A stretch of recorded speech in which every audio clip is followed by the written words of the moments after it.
The contract was 1 page long, single-spaced, notarized with a stamp that caught the light when the man slid it across the kitchen table, and Clara Reyes had read it 3 times before she fully understood what her stepmother had done. Her name was at the top. Her date of birth, her nursing certification incomplete. Her current address, which was the address of the house she had grown up in, the house her father had left behind, along with everything else when he died. The debts, the silence, and a woman named Diane who had never once, not in 12 years of living under the same roof, called Clara anything warmer than her first name. The contract was dated 4 days ago. Clara had not been present when it was signed. She had not been consulted. She had not been warned. She looked up from the paper and found her stepmother standing at the kitchen window, with her back turned, arms folded across her chest, watching the neighbor's dog chase something through the yard below. As though what was happening in this room was a minor inconvenience, rather than the single most catastrophic thing one person had ever done to another in the quiet history of this kitchen.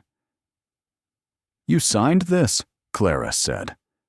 Her voice came out steadier than she felt, which was something her father had taught her. "Whatever is happening inside you," he used to say, "your voice is the last thing they get to hear. Make it yours." Diane didn't turn around. The debt had to be paid. You used me to pay it. I used what was available.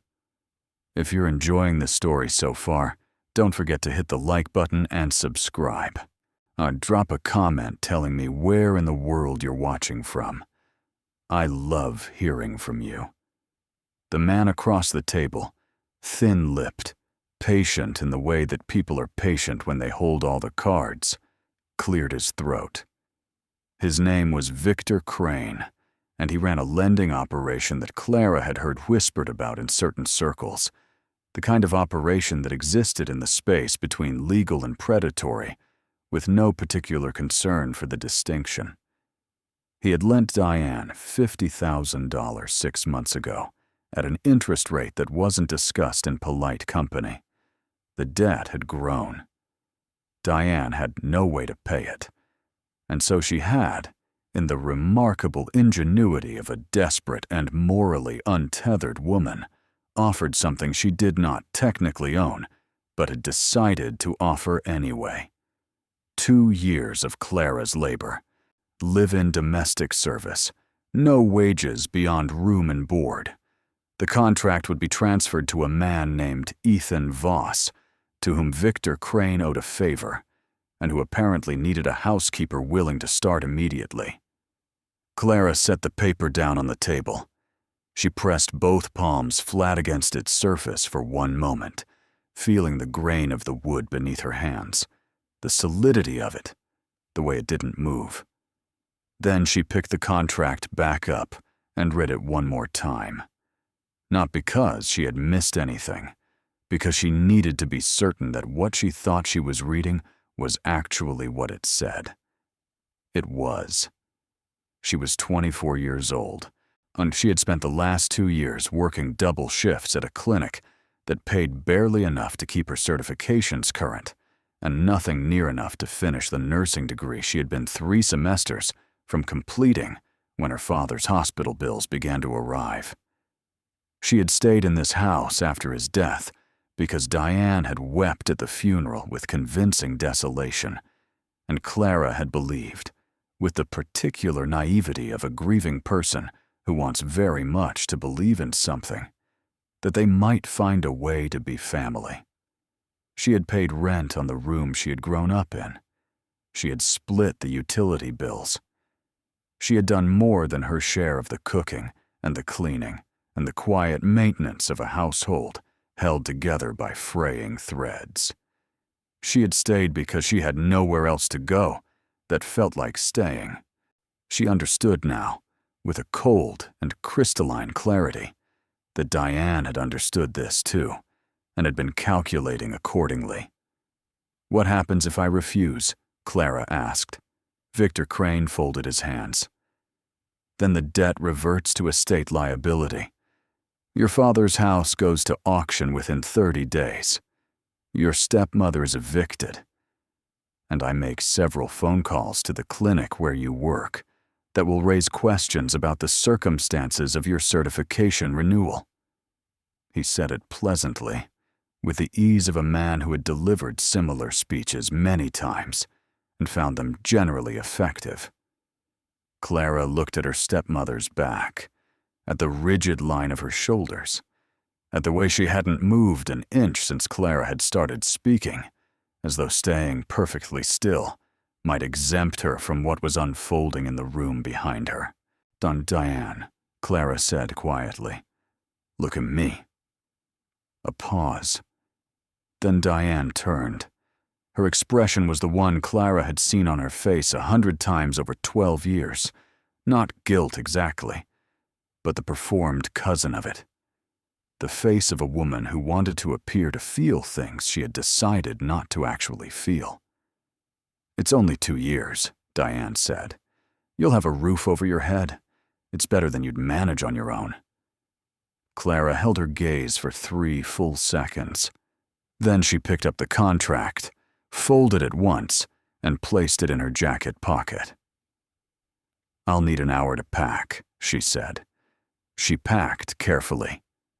Not quickly, not in the way of someone fleeing, but with the deliberate thoroughness of a person who understood that she might not pass through this room again. She took her nursing textbooks. She took the photograph of her father that lived on the windowsill, the one where he was standing in front of a building she didn't recognize, laughing at something off camera with the whole of himself, the way he always laughed. She took the green cardigan that had been her mother's, worn soft at the elbows. She took the journal she'd kept since she was 16. She took practical things and necessary things, and a few things that were neither, but that she could not imagine leaving behind. She did not take the small jewelry box that had been a birthday gift from Diane 3 years ago. She did not take the sweater she had borrowed and never returned. She took nothing that was not entirely, unambiguously, specifically hers. When the bag was zipped, she sat on the edge of the bed for exactly 1 minute. She did not allow herself more than that.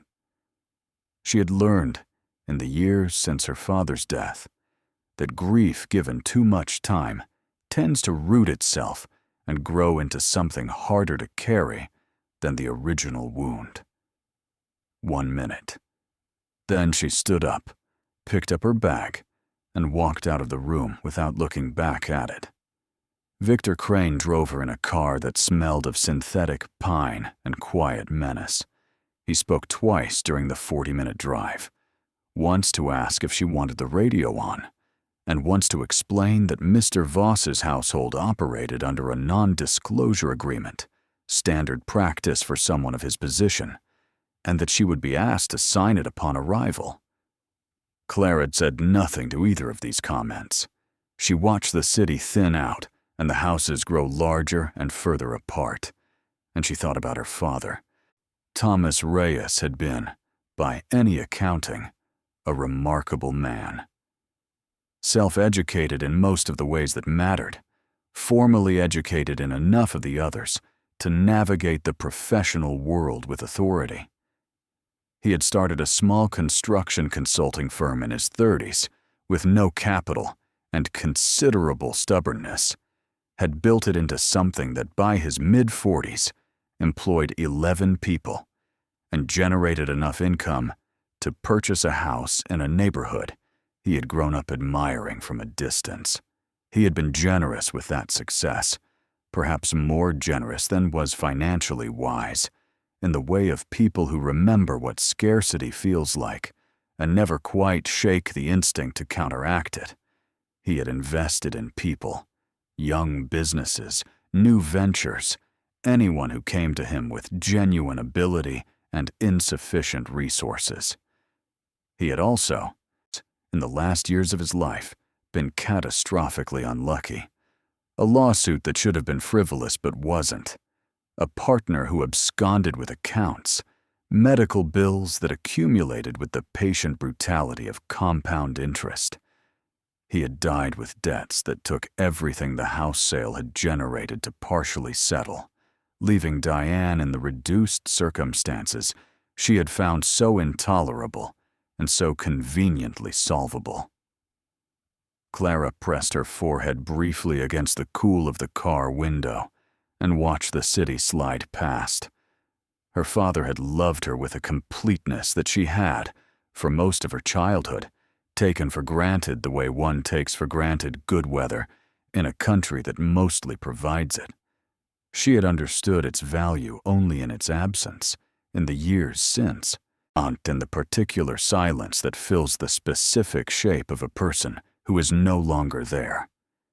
Be brave, he had told her, the last time they had spoken properly, before the medications made conversation difficult. Whatever comes, Clara, be brave and be kind, in that order, because the bravery has to come first, or the kindness has nothing to stand on. She had tried. She was trying now, in the car, on the way to a house she had never seen to work for a man she had never met, under terms she had not chosen. She was trying with everything she had. The Voss estate appeared at the end of a long private drive, lined with trees that had been growing long enough to form a canopy, branches interlocking overhead in a pattern that turned the afternoon light, gold and green and intermittent. The house itself was enormous in the way of things that were not designed to be impressive, but simply were. A stone and glass structure that sat in its grounds with the settled confidence of something that had belonged there long enough to stop caring whether you noticed. Clara noticed. Victor Crane stopped the car at the main entrance. A woman was waiting on the steps, mid-50s, silver-haired, with the particular posture of someone who ran a large household and knew it. Her expression as Clara stepped from the car was professionally neutral in the way that contained, rather than concealed, assessment. "Miss Reyes," she said, not unkindly, but precisely. "I'm Margaret. I manage the household. Mr. Voss is in a meeting until 4. I'll show you the staff quarters and explain your responsibilities." Clara nodded, so she followed Margaret through a side entrance, through corridors that were immaculate without being sterile, past a kitchen that smelled of something baking, up a narrow staircase to a room on the second floor of the east wing that was, to Clara's surprise, genuinely comfortable. A window that caught the afternoon sun, a desk, a bed with clean linen, a small bookshelf, empty. "It isn't the staff dormitory," Margaret said, observing her expression. "Mr. Voss's daughter uses this wing. He wanted someone nearby overnight." "His daughter," Clara said. "Lily. She's 7. Something moved briefly through Margaret's expression. "She's been through a great deal in the past 2 years. We ask that you be patient with her." Clara set her bag down beside the bed. Through the window she could see a garden below, well kept and quiet, with a wooden swing hanging from an oak tree at its edge. The swing was still. "Of course," she said.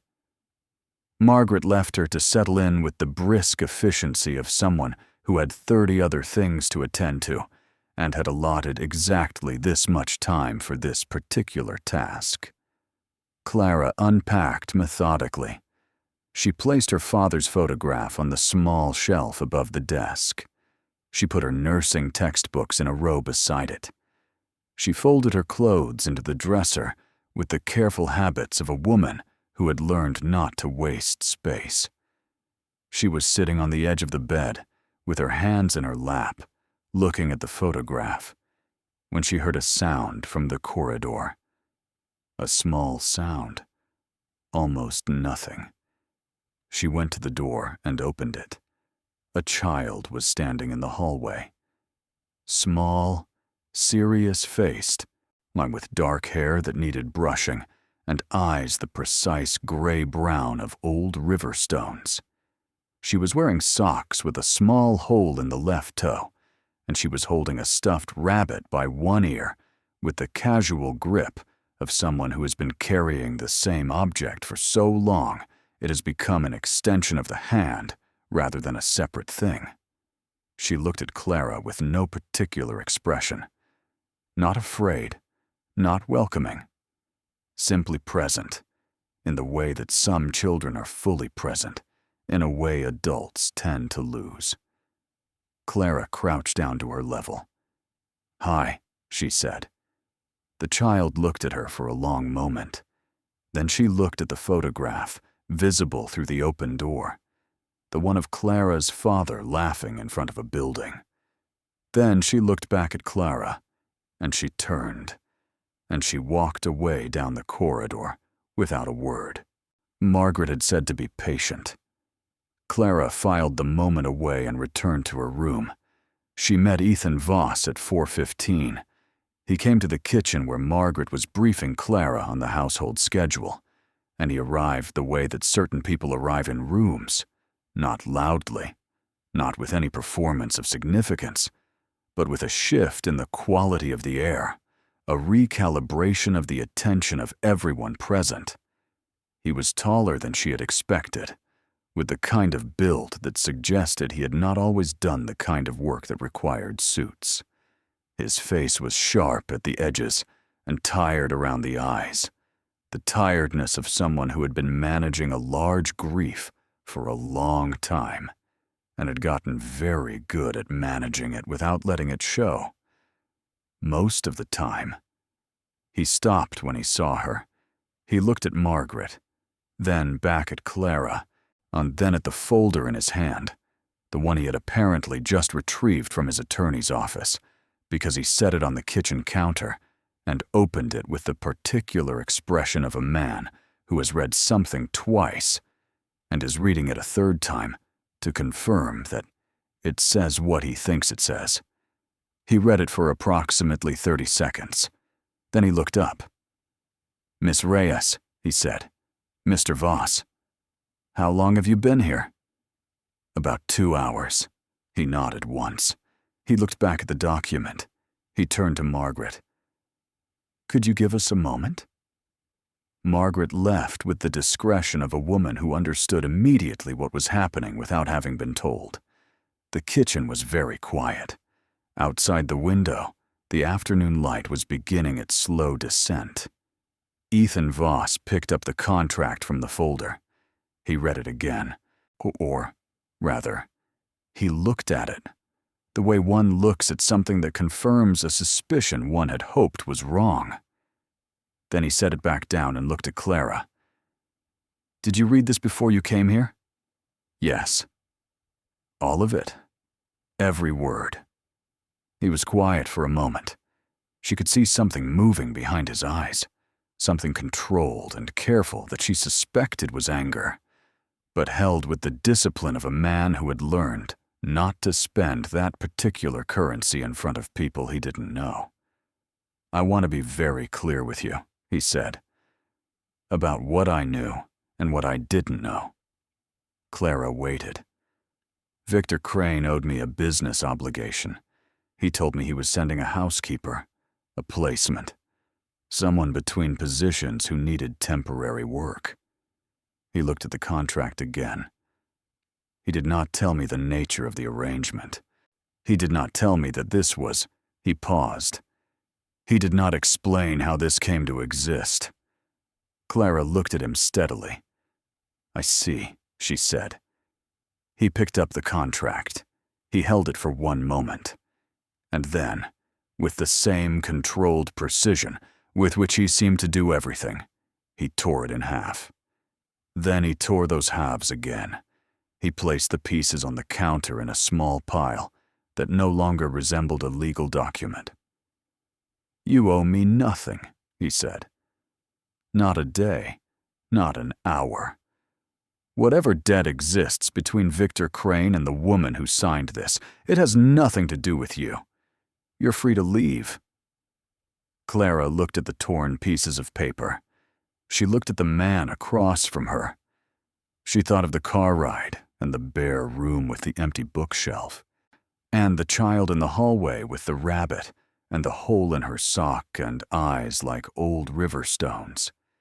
She thought of the apartment she did not have, the clinic that employed her on hours too thin to live on, the city waiting outside these gates with all its doors and the particular way that most of them had, lately, been facing away from her. "I understand," she said. "Thank you." She did not move. He looked at her. "Is there somewhere you need to go?" he asked. And the way he said it, not with pity, but with the careful attention of a man asking a real question, told her that he had already understood the answer and was giving her the dignity of saying it herself. Clara lifted her chin. "No," she said quietly. "Not immediately." The silence between them settled, not uncomfortably, more like two people standing on either side of a threshold, each understanding what the next moment might mean, and neither quite ready to move through it. "Then stay," Ethan Voss said. His voice was even, direct. "Not under contract, not in debt to anyone. Stay because you choose to, and leave whenever you decide otherwise. The room is yours as long as you want it, and you'll be paid a proper wage for whatever work you do here. Whatever Victor Crane told your stepmother, this arrangement was." He looked at the torn paper one last time. "It ends here." Clara was quiet for a moment. She thought of her father's voice, steady in her memory, telling her that the bravery had to come first. "All right," she said. Outside the kitchen window, the wooden swing in the garden moved slightly, as if touched by a wind that wasn't there. Clara watched it for one brief moment. Then she turned back to the room and to the man standing at its center, and to whatever was about to begin. The first week passed, the way first weeks in unfamiliar places tend to pass, in the accumulation of small details that slowly, without announcement, begin to feel like a pattern. Clara learned the kitchen by 7 in the morning. She learned the layout of the east wing by the second day, the way the third floorboard creaked, the window that let in cold air at its left corner, unless latched a specific way. The particular hour in the late afternoon when the light came through the upstairs corridor and turned everything the color of warm honey for exactly 11 minutes before the angle shifted. And it was gone. She learned these things the way she had always learned necessary things. Quietly, carefully, without making a performance of the learning. Margaret watched her with an attention that was neither hostile nor entirely warm. It was the attention of a woman who had seen many people come through this house and had developed, through that long observation, a fairly reliable internal system for distinguishing between those who could be trusted and those who eventually required managing. She had not yet rendered her verdict on Clara, and Clara understood this and was patient with it. She had nothing to hide, and no reason to hurry anyone toward a conclusion. Ethan Voss was present in the house the way weather is present, pervasive, shaping everything around him, not always visible, but always felt. He worked long hours. He took calls that lasted past midnight. He sat at the kitchen table some mornings, before anyone else was awake, with a coffee going cold beside him, and papers spread in front of him, and the expression of a man carrying something heavy that he had decided not to set down, because setting it down might mean admitting how much it weighed. Clara passed through those mornings carefully. She made coffee without being asked. She did not offer commentary or sympathy or the kind of performative concern that she had noticed certain people deployed as a way of making themselves central to someone else's difficulty. She simply moved through the room, did what needed doing, and left him to his papers. He noticed, and she could tell by the particular quality of his silence, the way it shifted from the silence of a man who did not register her presence to the silence of a man who registered it and was deciding what to do with the fact. He said thank you on the fourth morning. Just that. 2 words, without looking up from the papers. Clara said you're welcome and moved on, and neither of them made more of it than it was, which was, she thought, precisely the correct amount. Lily was a different kind of complexity. Margaret had explained it on the second day, with the careful phrasing of someone who wanted to convey necessary information without reducing a child to her diagnosis. Lily had not spoken since the accident that took her mother 18 months ago. Not to her father, not to Margaret, and not to the succession of child psychologists and therapists and patient, well-meaning adults who had sat across from her in offices furnished specifically to feel unthreatening. She communicated in other ways. She nodded. She shook her head. She pointed. She occasionally left handwritten notes in a careful, rounded script on the kitchen counter. But the voice that had apparently once filled this house with a continuous and enthusiastic narration of everything she observed and imagined and wondered about had gone somewhere unreachable, and no one had yet found the door. "Don't push her," Margaret said. "Don't make a project of her. Just be steady." Clara intended to be steady. She had not intended to fall immediately and helplessly in love with Lily Voss in the specific way that certain children claim the heart before the mind has had any opportunity to weigh in on the decision. But that was what happened, and it happened on the 3rd morning. She had come downstairs early to find Lily already in the kitchen, sitting on the counter in her pajamas with the stuffed rabbit in her lap, watching the garden through the window with the concentrated attention she seemed to bring to everything.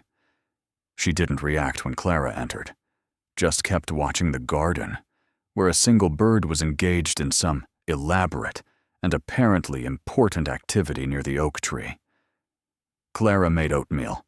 She made it the way her father had made it for her when she was small, with a small handful of brown sugar and thin sliced apple stirred in near the end, and a little cinnamon that she added without measuring, because measuring was for things you weren't certain of. She put a bowl on the counter beside Lily without comment, not in front of her, not with any ceremony. Just there, available. Lily looked at it. She looked at Clara. She looked back at the bird in the garden. Then she picked up the spoon and ate. She ate the whole bowl. When she was finished, she set the spoon down and looked at Clara again, with those gray-brown eyes that held a seriousness entirely disproportionate to her 7 years, and she nodded once, very slightly, before sliding off the counter and padding out of the kitchen with the rabbit under her arm. It was the smallest gesture Clara had ever received, and one of the most significant. After that, Lily began to appear in whatever room Clara occupied, not intrusively, not in a way that demanded anything. She would simply arrive, settle somewhere nearby with a book or a drawing or the rabbit, and exist in parallel, the way cats do when they have decided someone can be trusted with their presence, but are not yet prepared to make a formal declaration of it. Clara accepted this arrangement without comment. She talked while she worked, not to Lily exactly, but in her general direction, the way her father used to narrate his cooking and his repairs and his careful maintenance of the things they owned.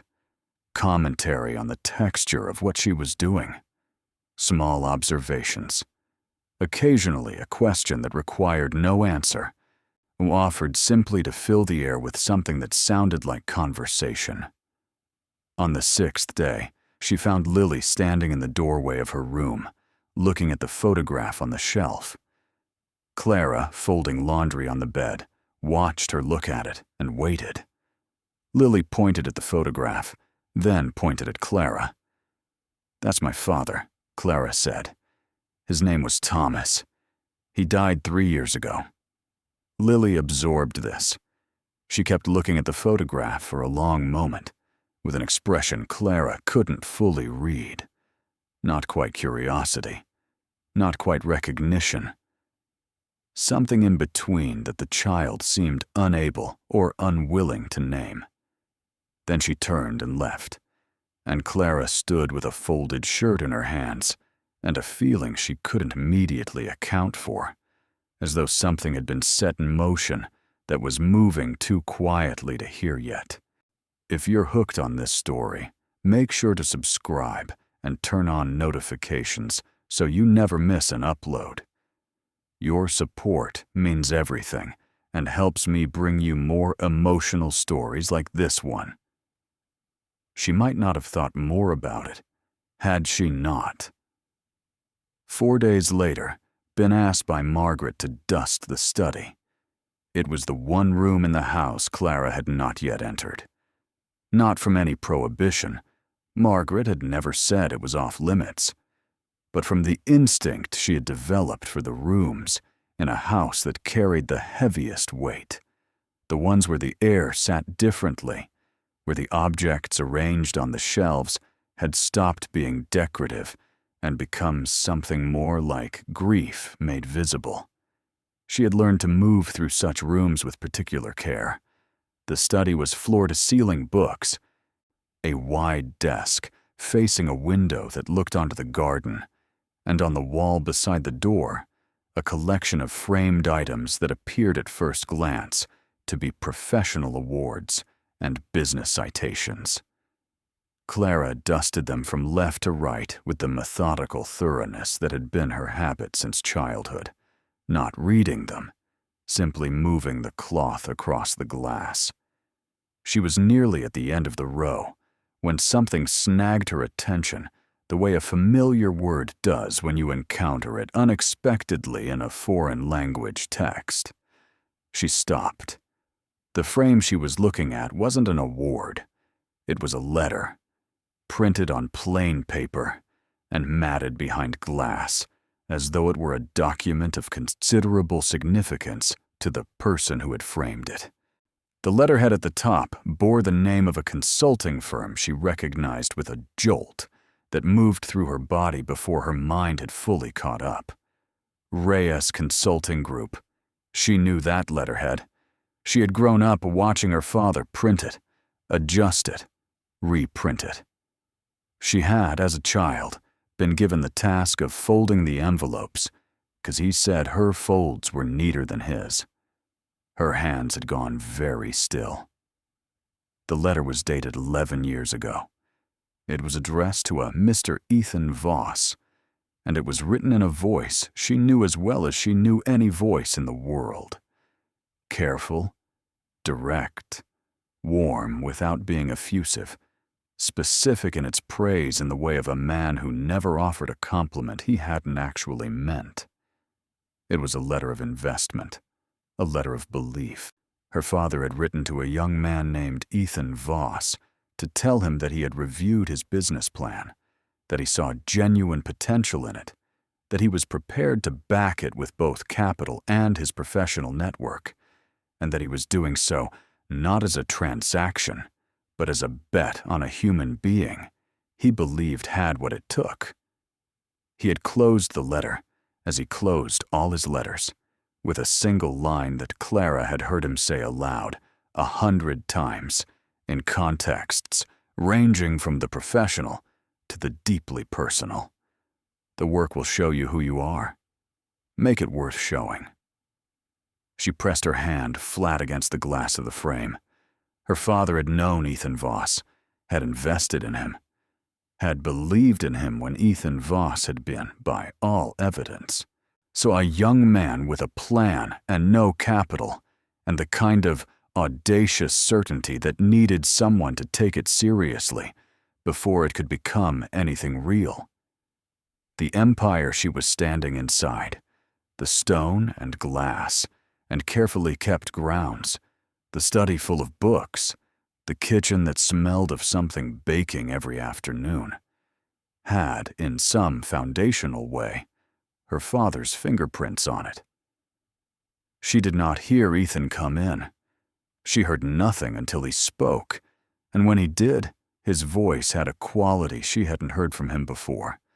Careful, almost cautious, as though he was not certain what he was looking at. "You've found it," he said. Clara turned. He was standing in the doorway. He was looking not at her, but at the framed letter, with an expression that she could not immediately categorize. Too many things moving through it at once. On too many layers she didn't yet have context to separate. "That letter," she said. Her voice was almost even. "My father wrote that letter." Ethan looked at her. Something shifted in his face. "Thomas Reyes," he said. "Not a question." "Yes." A silence, the kind that happens when two people are simultaneously realizing the full dimensions of something that has been true for much longer than either of them knew. "I've been looking for him," Ethan said quietly. "For years. After Voss Industries became what it is, I tried to find him to repay what he gave me. Not just the capital. He paused, and for the first time since she had known him, she saw him search for words. "He wrote to me when I was 26 years old, and nobody. He told me the work would show me who I was, and I read that line every single day for 3 years while I built this company. I wanted to find him. I wanted him to see what it became." He looked at her steadily. "I couldn't locate him. The firm had dissolved. The contact information I had was out of date. I hired someone to look 2 years ago. They came back with nothing useful." Clara felt the information settle into her body in the way that things settle when they are very large, and the body needs time to find the right place for them. "He died 3 years ago," she said. "After the firm dissolved, there was a lawsuit and debts, and then his health went, and she stopped. She breathed. He died not knowing any of this existed." The silence between them was enormous and full. Ethan Voss sat down in the chair behind his desk, slowly, as though his legs had made the decision before he had. He looked at the framed letter. He looked at Clara standing before it, with one hand still resting against the glass. "You came to this house," he said, "under a contract, signed by the woman who inherited your father's debts, to work without pay for a man your father helped build." "Yes," Clara said, though none of us knew it. He was quiet for a long time, long enough that Clara heard a bird outside and a distant door somewhere in the house, and the particular silence of a room full of books in the late afternoon. "I would like to show you something," he said finally. He opened a drawer in his desk and retrieved a folder, older than the others on the desk, its edges worn. He opened it and removed a document, a transaction record, as a payment that had never been sent, because the forwarding address had come back undeliverable, and every subsequent attempt to locate Thomas Reyes had reached the same dead end. It was a check that had never been cashed, an amount large enough that when Clara saw it, she had to read it twice. "I set it aside every year," Ethan said. "Increased it annually, the way it would have grown if I had been able to reach him. I kept the account separate." He looked at her with an expression that contained, she thought, the full weight of a long-held obligation finally finding its shape. I owe your father a debt I have never been able to pay. Clara looked at the check. She thought of the clinic. She thought of the nursing degree 3 semesters from completion. She thought of her mother's green cardigan on the shelf upstairs, and the photograph of a man laughing at something off camera with his whole self. She thought of Diane at the kitchen window with her back turned, and Victor Crane's patient, card-holding smile, and the $50,000 debt that had reduced her to a piece of paper in a folder. She thought of how differently this might all have gone if her father had lived long enough to be found. She did not cry. Not in this room. Not in front of this man. She kept her chin level and her eyes clear, and she let herself feel the full weight of it, the extraordinary convergence of it, the bitter irony, and the strange grace of it. And she filed it away in the precise and well-organized archive of everything she had survived by knowing exactly what she was carrying. You didn't know who I was, she said. No. And now you do. Yes. He held her gaze. Which means the arrangement we discussed when you decided to stay, the proper wage, the room that is yours as long as you want it, that changes. Clara shook her head.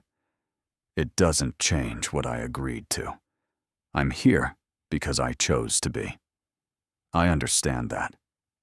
He set the folder on the desk.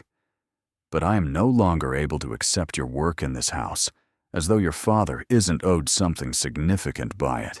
He paused. We'll discuss the details when you're ready. There's no hurry. But you should know that there is no version of this situation in which I allow Thomas Reyes's daughter to feel that she is here on sufferance.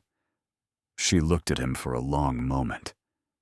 She thought, for reasons she could not immediately explain, and of the way Lily had looked at the photograph on the shelf, that expression she had not been able to name, not quite curiosity, not quite recognition.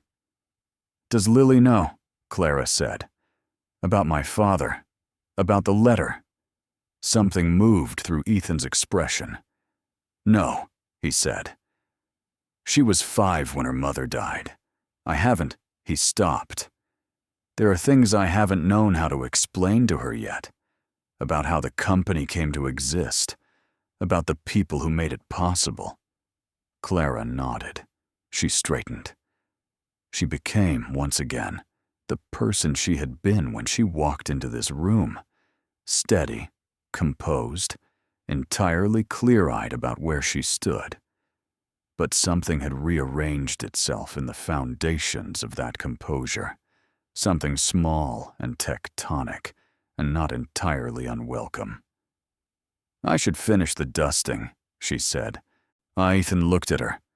That quality of attention she had noticed in him, the kind that didn't perform interest but simply had it. Of course, he said, and then, very quietly, thank you for staying. Clara picked up the cloth from the shelf where she had set it down. She looked once more at the framed letter, at her father's letterhead, at the handwriting she would have known anywhere in the world. She went back to work. What she did not know, what neither of them knew, in that quiet study with the afternoon light slanting through the window and the garden still below, was that someone was watching the house from the street. Someone who had driven 40 minutes from the city and parked where the cameras on the gate couldn't reach. Someone who was making a phone call with the particular urgency of a person whose careful arrangement is beginning to come undone. Diane's voice, when Victor Crane answered, was thin and sharp with something that had not quite solidified into panic, but was moving steadily in that direction. She's still there, Diane said. She was supposed to be gone by now. He tore up the contract. I know, Victor Crane said. Then what do we do? If she stays, if she tells him what I did, she won't have to tell him anything. His voice was unhurried, patient in the way of a man who had already begun calculating the next move before the current one had fully resolved. Voss still owes me a business obligation, one that doesn't disappear because he had a crisis of conscience about a piece of paper. A pause. Get me something I can use, and something about the girl that gives us leverage to bring her back under the arrangement, or out of that house entirely. Diane was quiet for a moment. Outside the car window, the gates of the estate stood closed and unhurried, the long driveway beyond them empty and still. "There's the nursing certification," she said slowly. "The renewal paperwork. I know how it was filed." "Then look into it," Victor Crane said, "and do it quietly. The last thing we need is for Voss to understand what this is before we're ready." The call ended. Diane sat in the car for a moment longer, looking at the gates with an expression that had finally, perhaps for the first time in this entire arrangement, begun to resemble something like shame. She did not sit with the feeling long.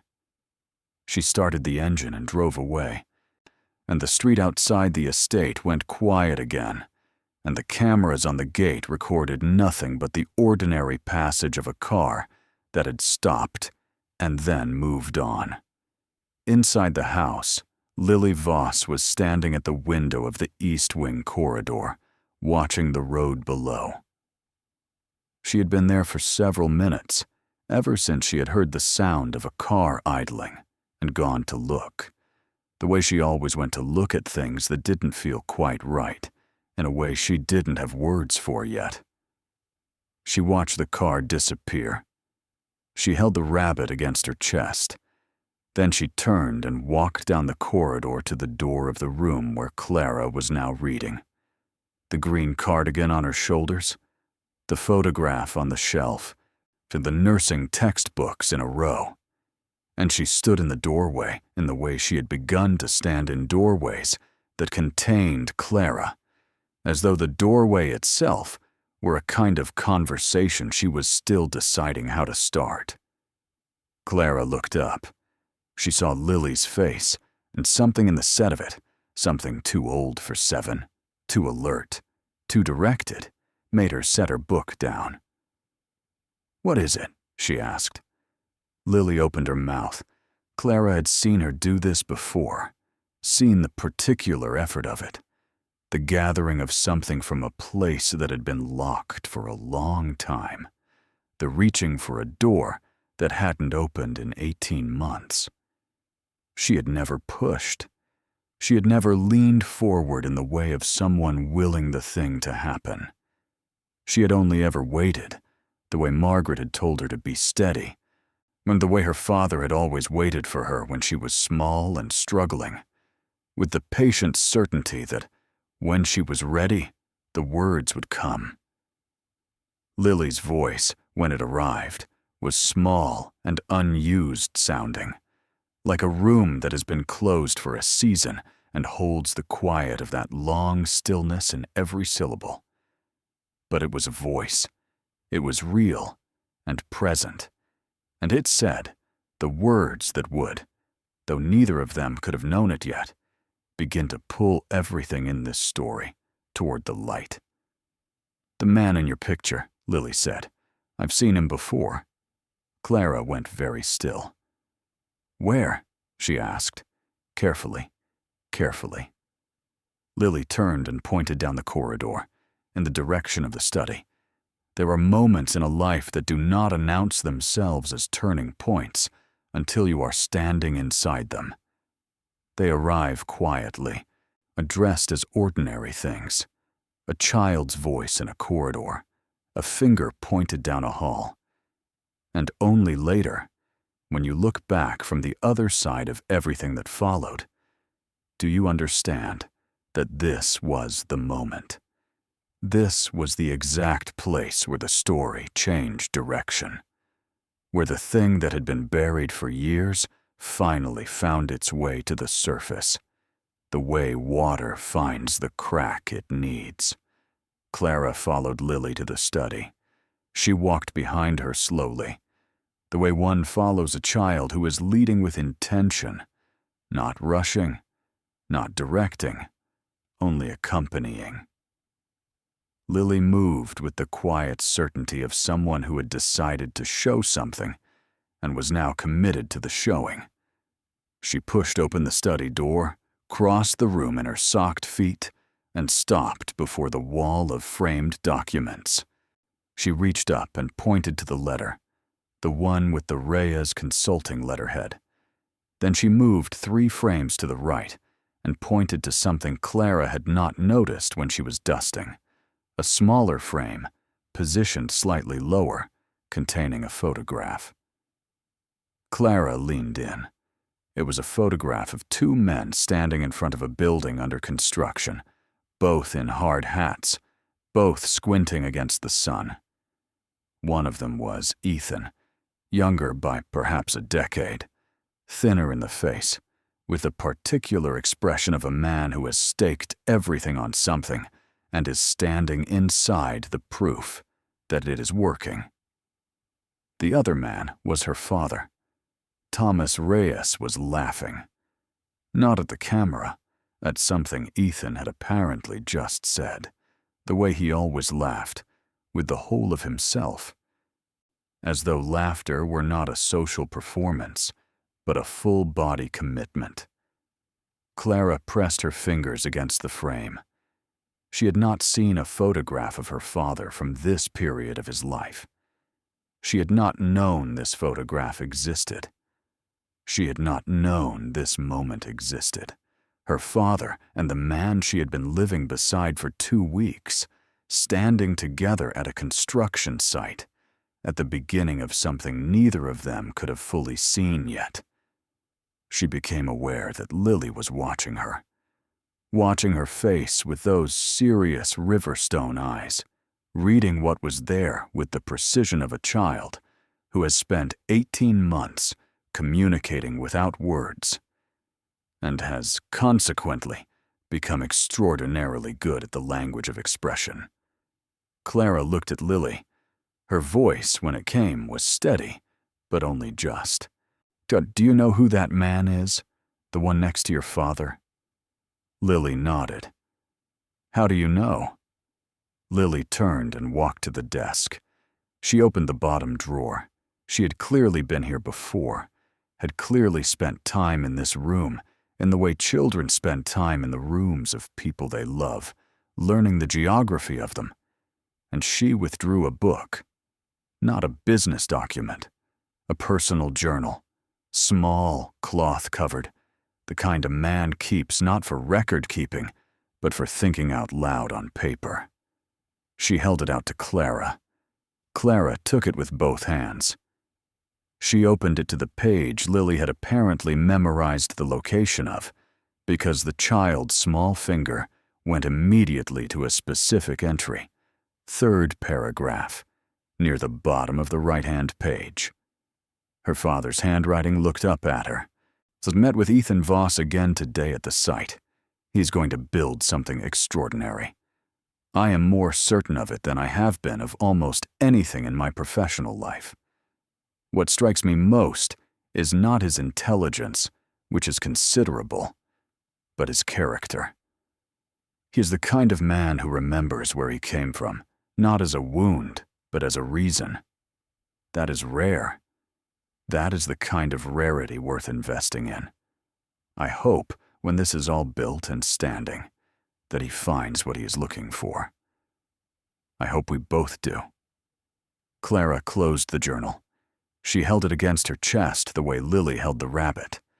Not as an object, but as a weight that needed to be felt, that the body needed to carry for a moment before the mind could catch up. She heard Ethan in the doorway. She turned. He was looking at the journal in her hands. When he had come in silently, the way he moved through his own house, without announcement, without the particular self-consciousness of a man who expected rooms to rearrange themselves for him. He looked at the journal, and then at Clara, and then, for a long moment, at his daughter.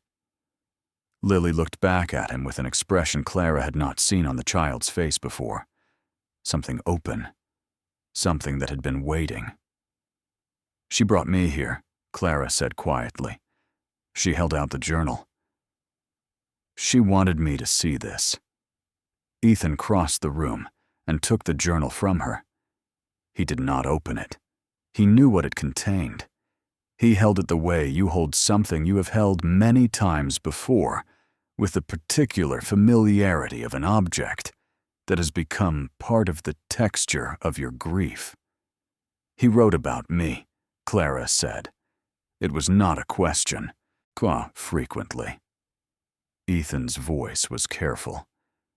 "He wrote about you the way people write about things they are most proud of. I read this journal many times after I found it in the records from the early days of the company.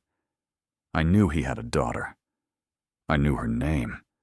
He looked at her. "I did not know, when Victor Crane told me a housekeeper was coming, that it was you." The room was very quiet. Lily stood between them, holding the rabbit, looking from one face to the other, with the steady attention of a child who understands that something important is being resolved and is bearing witness to it, with all the gravity the moment deserves. "She kept the debt," Clara said. Her voice had shifted, something harder moving into it. Not anger exactly, but the specific weight of understanding the full shape of what Diane had done. So she knew about the firm. She knew my father's professional history. She must have known there was a connection. "She didn't know about this house," Ethan said. "Crane didn't know either. They knew I had an estate that needed staff, that's all." He set the journal on the desk. "They used your father's debt to bind you to an arrangement that had nothing to do with his legacy and everything to do with their convenience." Clara looked at the photograph on the wall. Her father and Ethan, squinting in the sun at a building that was becoming something. The beginning of all of this. "He would have hated it," she said. "What she did. Not because of the money or the contract, because it was—" She paused, finding the precise word. "Because it was small." He had very little patience for smallness.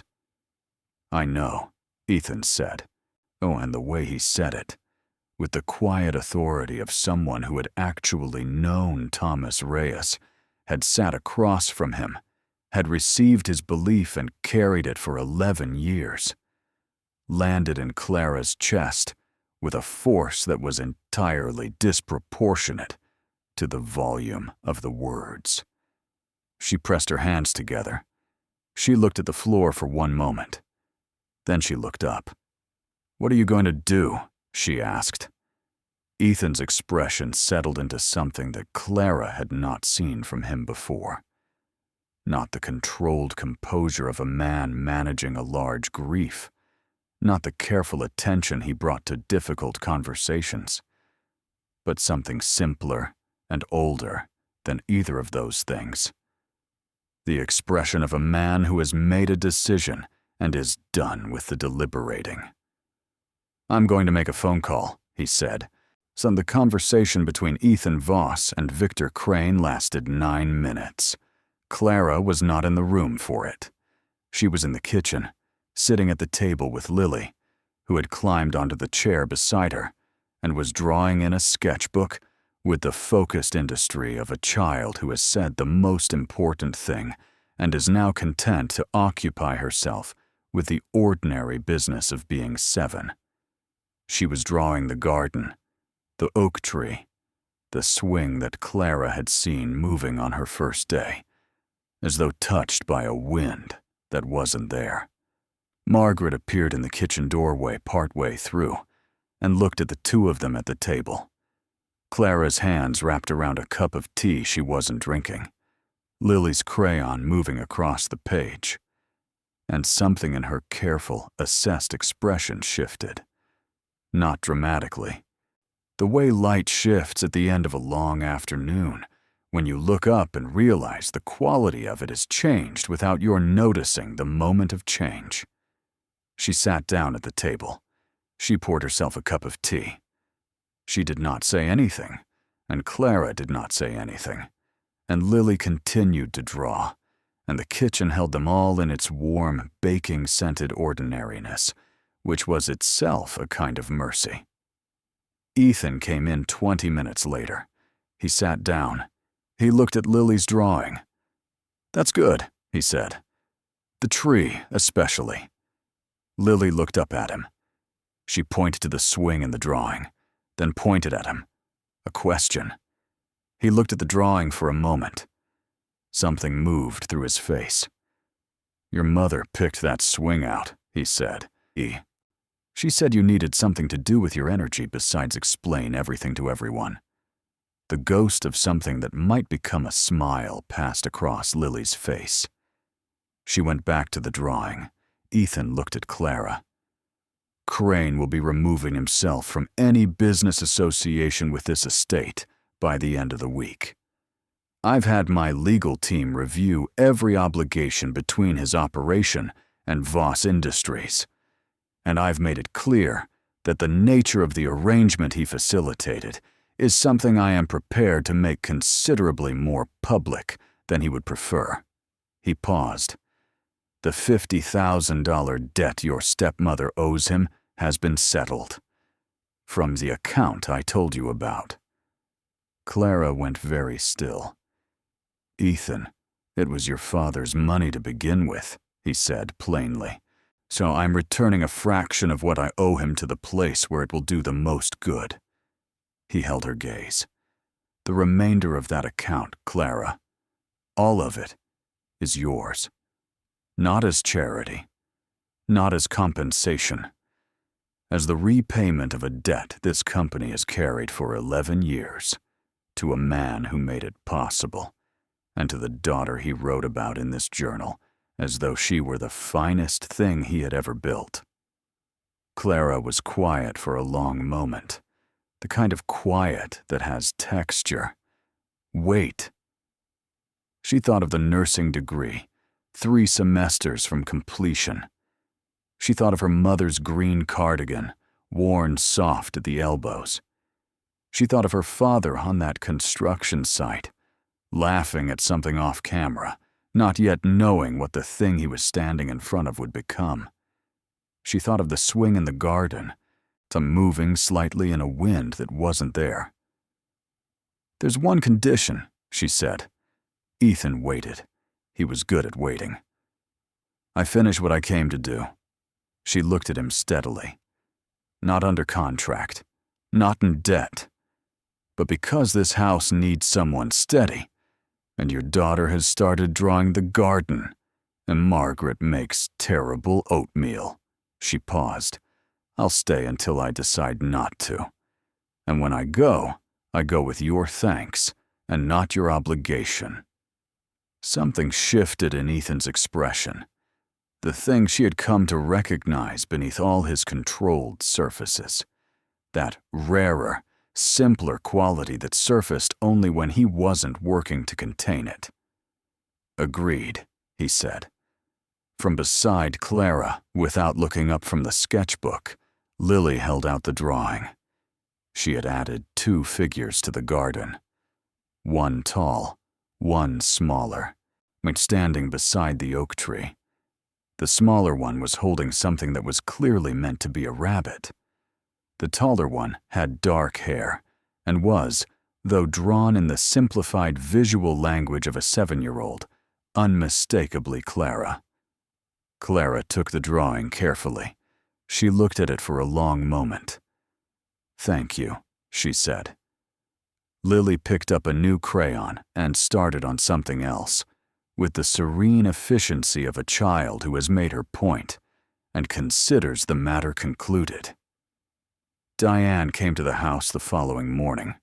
She had not been invited, and she had not called ahead, and the fact of her arrival at the gate told Clara everything she needed to know about what Victor Crane had communicated the previous evening. She was frightened. Frightened people either retreated or advanced, and Diane had always, and in Clara's experience of her, chosen advancing, the forward momentum of a woman who had decided that if she controlled the scene, she controlled the outcome. Clara met her at the gate. She did not bring Ethan. She did not ask Margaret to be present. She walked down the drive alone in the morning light, with her hands in the pockets of her cardigan and her father's voice steady in her memory, telling her that the bravery had to come first. Diane looked smaller than she had at the kitchen table.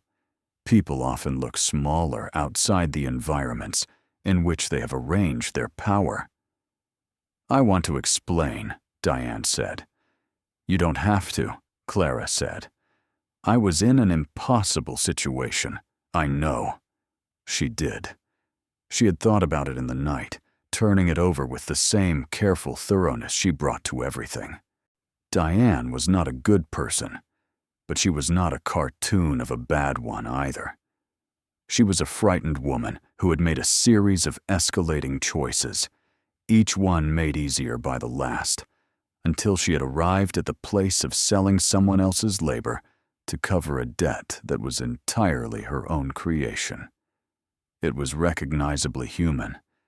It was also unforgivable in the specific way that things done to a person who has done nothing to deserve it tend to be. "The debt is settled," Clara said. "Victor Crane will not contact you again. Whatever you thought you were buying with that contract, time, relief, safety, you have it now." She looked at her stepmother. "That is not a gift. That is what my father's money has purchased one last time for a woman who did not deserve it. Do you understand the difference?" Diane was very quiet. She looked at Clara with an expression that was, Clara thought, the closest thing to genuine feeling she had seen from this woman since the funeral. "I understand," Diane said. "Good." Clara stepped back. "Then I think we've said everything that needs to be said." She turned and walked back up the drive. She did not look back. She walked steadily in the morning light, through the canopy of trees that turned everything gold and green and intermittent, and she let herself feel, just for that private walk, the full weight of all of it, the relief and the grief and the strange aching grace of a story resolving in ways she had not been able to see from inside its worst moments. By the time she reached the house, her breathing had settled, and she was ready for the day. She stayed for 8 more months, and they were not uncomplicated months. Life in that house, with all its weight and history, did not become simple, simply because the largest truths had come to light. There were difficult mornings and difficult conversations, and the ordinary friction of people learning each other in real time, without the protection of pretense. There were evenings when Ethan sat with his papers and his cold coffee, and the grief he was still learning to carry differently. And Clara sat nearby and did not try to fix it, because some things are not fixed. They are only gradually redistributed. There were days when Lily spoke in full sentences, and days when she didn't, and both kinds of days were held with the same steadiness, because steadiness is not the absence of variation, but the presence of something that doesn't change when everything else does. Clara finished her nursing degree. She completed the final 3 semesters through an accelerated program, studying at the desk in her room while the house settled around her at night, her father's photograph watching from the shelf with the expression she had loved her whole life. Present, attentive, quietly certain that she could do the thing in front of her. She graduated on a Thursday morning in March. Ethan and Lily came. Lily wore her good shoes and held the rabbit and clapped with the concentrated enthusiasm of someone who has decided that clapping is worth doing properly. Margaret sent flowers to the house, which Clara found on the kitchen table when they returned, with a note in Margaret's precise handwriting that said simply, "Your father would have been very proud," which was both true and exactly the right thing to say.